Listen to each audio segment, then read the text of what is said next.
আসসালামু আলাইকুম বন্ধুরা, চলে আসলাম বদরপুর হজরত বাবা শাহ সুলেমান শাহ ল্যাংটা বাবার দরবার শরীফ।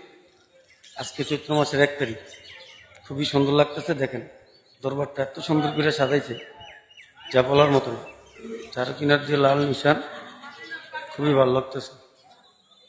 হজরত বাবা শাহ সুলেমান শাহ ল্যাংটা বাবার দরবার শরীফ, চার কিনারটা দেখেন অনেক সুন্দর, যা বলার মতো না। খুবই সুন্দর লাগতেছে, ফুল দিয়ে সাজানো।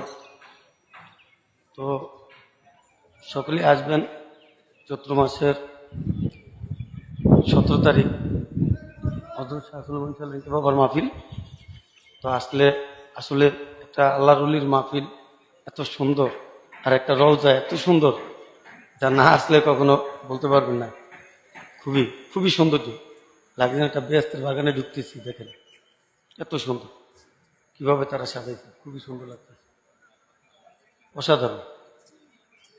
আলহামদুলিল্লাহ, আমার তো ভালো লাগছে, আপনাদের কাছেও ভালো লাগবে যদি আসেন। তো দয়াল কৃপা আসলে ভালো হবে। দেখেন কত সুন্দর, অনেক সুন্দর লাগতেছে। আমার পিছনের হলো দরবারের মেইন বড় গেট। দরবারের মেইন বড় গেটটা হলো পিছনের দরবারের, বুঝছেন? কত সুন্দর দেখেন, দুইটা গেট, দুই পাশে কত সুন্দর উজুখানা, সব কিছু আছে।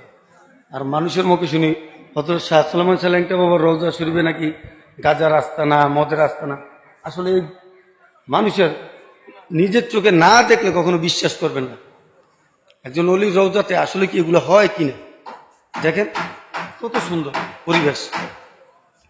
আমি আসছি, আপনারাও আসেন, আইসা দেখে যান।